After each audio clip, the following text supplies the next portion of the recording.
پہلے اس حدیث کو دیکھا جو حدیث آپ نے سنی، یہ حدیث ابو داؤد شریف میں ہے۔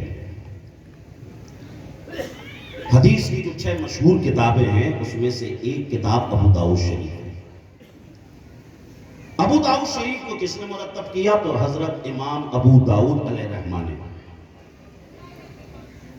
امام ابو داؤد کا پیدا ہوئے، امام ابو داؤد 202 ہجری میں پیدا ہوئے، 275 ہجری میں آپ کا وصال ہوا۔ 5 لاکھ حدیثیں امام ابو داؤد کو یاد تھیں۔ سبحان اللہ، ماشاء اللہ۔ آپ سمجھے نہیں، اور اگر سمجھ جاتے اس جملے کو تو بلند آواز سے بولیے سبحان اللہ، بلند آواز سے بولیے سبحان اللہ۔ 5 لاکھ حدیثیں آپ کو، ابھی میں نے 4 حدیثیں سنائی، آپ جھومنے لگ گئے۔ بتائیے اس ذات کا عالم کیا ہوگا جسے 5 لاکھ حدیثیں یاد ہیں۔ اور ان 5 لاکھ حدیثوں میں سے جو اعلیٰ سند کی حدیثیں تھیں وہ 4800 حدیثیں وہ آپ نے ابو داؤد شریف کے اندر جمع فرمائی، اور ان 4800 حدیثوں میں سے ایک حدیث میں نے آپ کو پڑھ کر سنائی۔ یہ بات پتہ چل گئی کہ امام ابو داؤد اور رسول اللہ صلی اللہ علیہ وسلم کے زمانے میں موٹے طور سے دیکھا جائے تو 200 سال سے زیادہ کا فرق تھا۔ اب سوال پیدا ہوتا ہے کہ یہ حدیث امام ابو داؤد تک کیسے پہنچی؟ کیونکہ آپ کے زمانے میں اور سرکار کے زمانے میں 200 سال کے آس پاس کا فرق۔ تو آؤ چلو عالم تصور میں حضرت امام ابو داؤد کی بارگاہ میں چلیں، عرض کریں حضور بتاؤ تو صحیح یہ حدیث آپ تک کیسے پہنچی؟ تو امام ابو داؤد کہیں گے اس حدیث کو میں نے حضرت مسدد سے سنا۔ مسدد کہتے ہیں اس حدیث کو میں نے عبداللہ بن داؤد سے سنا۔ عبداللہ بن داؤد کہتے ہیں اس حدیث کو ہم نے عاصم بن رجا سے سنا۔ عاصم بن رجا کہتے ہیں اس حدیث کو ہم نے داؤد بن جمیل سے سنا۔ داؤد بن جمیل کہتے ہیں اس حدیث کو ہم نے کثیر بن قیس سے سنا۔ کثیر بن قیس کہتے ہیں اس حدیث کو ہم نے ابو الدرداء سے سنا۔ ابو الدرداء کہتے ہیں ارے اسے میں نے رسول اللہ سے سنا۔ سبحان اللہ، سبحان اللہ۔ یہ ہے حدیث کی سند۔ اور امام مسلم مقدمہ مسلم میں فرماتے ہیں ان ھذا العلم فهو دین، جس کے پاس سند کا علم آ جائے سمجھ لو اس کے پاس تو دین کا علم آ گیا۔ جو صحیح حدیث وہ بھی رسول اللہ کا قول، جو صحیح غیری کی وہ بھی رسول اللہ کا قول، جو حسن حدیث وہ بھی رسول اللہ کا قول، جو حسن غیری کی وہ بھی رسول اللہ کا قول، صحیح حدیث وہ بھی رسول اللہ کا قول، مرسل حدیث وہ بھی رسول اللہ کا قول، معضل حدیث وہ بھی رسول اللہ کا قول، معنعن حدیث وہ بھی رسول اللہ کا قول، مستر حدیث وہ بھی رسول اللہ کا قول۔ ہر حدیث رسول اللہ کا قول۔ تو یہ حدیث کے جو نام چینج ہو رہے ہیں، جو اس پر حکم لگ رہے ہیں، وہ راوی کی وجہ سے لگ رہے ہیں، ورنہ نفس حدیث میں تو ہر حدیث رسول اللہ صلی اللہ علیہ وسلم کا قول ہے۔ عزیزان محترم، تو یہ حدیث آپ نے سماعت کی، اور یہ جو سند ہے اسی کی وجہ سے حدیث میں حکم لگتا ہے۔ تو سند کی اہمیت کیا وہ بھی میں نے آپ کو بتایا۔ اب یہ جو حدیث آپ نے سنی، اس حدیث میں پہلے حصے میں اللہ کے نبی صلی اللہ علیہ وسلم نے علم کی فضیلت کو بیان فرمایا۔ کیا فرمایا سرکار نے؟ من سلک طریقا یطلب فیہ علما سلک اللہ طریقا من طرق الجنہ۔ جو کوئی علم حاصل کرنے کے لیے چلتا ہے تو اللہ تعالیٰ اس چلنے کی وجہ سے جنت میں اسے چلائے گا۔ سبحان اللہ۔ آپ اندازہ لگائیں کہ علم حاصل کرنے جانا کتنی بڑی فضیلت کا کام، اور کسی جگہ پر بیٹھ جانا علم حاصل کرنے کے لیے۔ تو آؤ مسلم کی ایک اور حدیث سنیے۔ ان ابی ہریرہ رضی اللہ تعالی عنہ قال قال رسول اللہ صلی اللہ علیہ وسلم من سلک طریقا یلتمس فیہ علما سہل اللہ له طریقا الی الجنہ وما اجتمع قوم فی بیت من بیوت اللہ یتلون کتاب اللہ ویتدارسونہ بینہم الا نزلت علیہم السکینہ وغشیتہم الرحمہ وعفتہم الملائکہ وذکرہم اللہ فی من عندہ۔ رواہ مسلم کی صحیح مسلم کی حدیث حدیث ہے، آقا نے ارشاد فرمایا جو کوئی دین سیکھنے کے لیے چلتا ہے نا تو اللہ تبارک و تعالیٰ اس چلنے کی وجہ سے جنت کا راستہ اس کے لیے آسان کر دیتا ہے، جنت کا راستہ اس کے لیے ایزی ہو جاتا ہے۔ اور اسی کے ساتھ ساتھ جب کوئی دین سیکھنے کے لیے گھر سے نکل جاتا ہے اس کا کتنا ثواب۔ تو آؤ ترمذی کی ایک اور حدیث سنیے، انس بن مالک رضی اللہ تعالیٰ عنہ قال رسول اللہ صلی اللہ علیہ وسلم من خرج فی طلب العلم وهو فی سبیل اللہ حتی یرجع،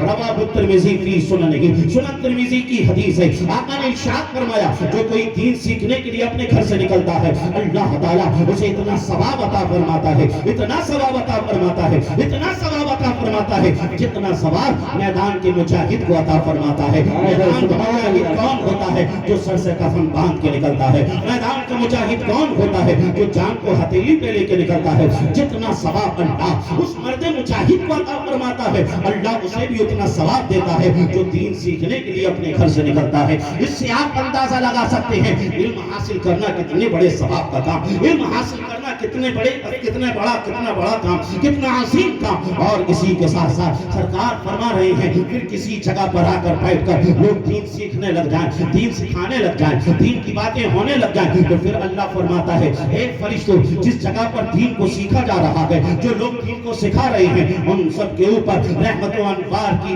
چادریں ٹانگ دو، ان کو نورانی پروں سے ڈھانپ دو اور اس کے بعد ان پر نور کی بارشیں برساؤ، ان کے دلوں پہ سکینہ نازل کرو۔ یہی تک بس نہیں، آگے سرکار فرما رہی ہیں وَسَكَرَكُمُ اللَّهُ فِي مَنْ عِنْدَهُ، صحیح مسلم کے الفاظ ہیں۔ آقا نے فرمایا صرف یہی تک بس نہیں بلکہ اللہ تعالیٰ ان سب کا ذکر کرتا ہے جو زمین پر دین سیکھ رہے ہوتے ہیں، دین سکھا رہے ہوتے ہیں۔ اللہ کن کا ذکر کر رہا ہے؟ جو زمین پر دین اور سیکھ رہے ہیں، سکھا رہے ہیں۔ میں پوچھنا چاہتا ہوں بتاؤ کوئی دین کی بات ایسی ہو سکتی ہے جس میں حضور کا تذکرہ نہ ہو، جس میں حضور کی عظمتوں کے خطبے نہ پڑھے جائیں، جس میں حضور کا نام نہ لیا جائے؟ المختصر یہ جو زمین پر حضور کا ذکر کر رہے ہوتے ہیں، حضور کا تذکرہ کر رہے ہوتے ہیں، حضور کی عظمتوں کے خطبے پڑھ رہے ہوتے ہیں، اللہ تعالیٰ ان کا ذکر فرشتوں کے سامنے کر رہا ہوتا ہے۔ اسی لیے تو بریلی والے اعلیٰ حضرت ارشاد فرماتے ہیں عرش پہ تازہ چھیڑ چھاڑ فرش پہ ترفع دھوم عرش پہ تازہ چھیڑ چھاڑ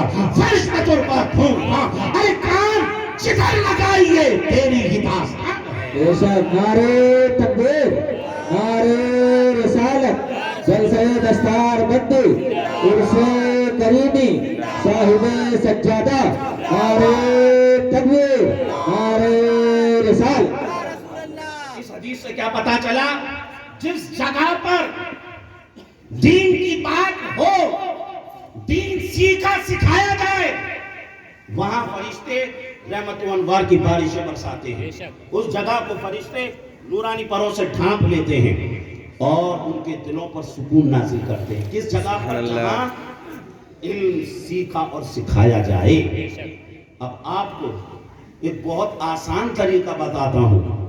کبھی آپ کا دل چاہے نور کی برسات میں نہانے کا، کبھی آپ کا دل چاہے وہ جو فرشتے نور کی برسات برساتے ہیں اس میں نہانے کا، تو اس کا ایک طریقہ تو یہ ہے آپ اپنے گھر پر ہی اپنے بچوں کو بٹھا لیں اور ان کو کچھ دین کی بات بتا دیں، ان کو کوئی حدیث سکھا دیں، کیونکہ سرکار کا فرمان ہے بلغوا عنی ولو آیا، میری جو حدیث تم تک پہنچ گئی ہے نا اسے دوسروں تک پہنچاؤ، اسے دوسروں تک پہنچاؤ۔ اگر آپ نے اس حدیث کو اپنے گھر میں بتایا تو آپ کے گھر میں رحمت و انوار کی بارشیں ہونے لگیں گی، آپ کے اوپر رحمت و انوار کی بارشیں ہونے لگیں گی۔ اور اگر ایسا نہ کر سکو تو پھر امیر العلوم میں آ جاؤ۔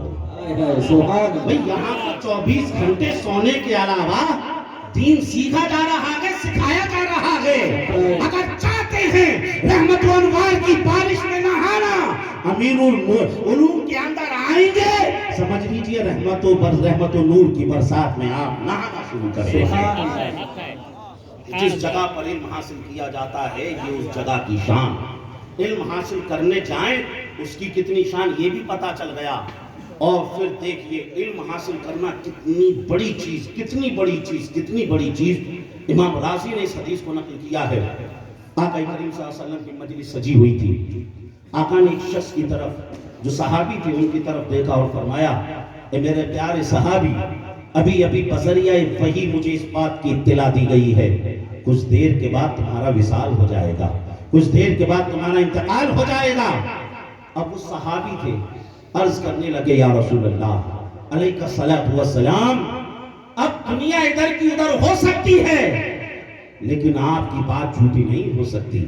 سرکار اب میری زندگی میں کچھ ہی لمحات باقی ہیں، سرکار اب مجھے کوئی ایسا کام بتائیے کہ جسے کرتا ہوا اس دنیا سے جاؤں تو اپنے رب کو پسند آ جاؤں، اپنے مولا کو پسند آ جاؤں۔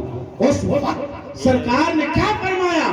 سرکار نے فرمایا جاؤ اور علم حاصل کرنا شروع کر دو۔ اگر علم حاصل کرتے ہوئے اس دنیا سے جاؤ گے تو اپنے رب کو پسند آ جاؤ گے، اپنے مولا کو پسند آ جاؤ گے۔ تو آپ اندازہ لگائیے علم حاصل کرنا کتنی عظیم چیز ہے، علم حاصل کرنا کتنا ثواب کا کام ہے۔ اور اسی کے ساتھ ساتھ ایک حدیث میں سرکار نے فرمایا کن عالما او متعلما او متبعا او محبا ولا تکن الخامس، یا تو عالم بن جانا یا طالب علم بن جانا یا ان سے محبت کرنے والے بن جانا یا ان کے نقش قدموں پہ چلنے والے بن جانا، ولا تکن الخامس، پانچویں مت بننا، اگر پانچویں بنو گے فتہلک، تو ہلاک کر دیے جاؤ گے۔ اس لیے آج اس پروگرام سے آپ یہ نیت بھی کر کے جائیں اب مرتے دم تک میں طالب علم بن کر جیوں گا۔ آپ نے بس اتنی اگر نیت بھی کر لی نا، نیت کرنے میں 1-2 سیکنڈ ہی لگیں گے، صرف نیت کر لی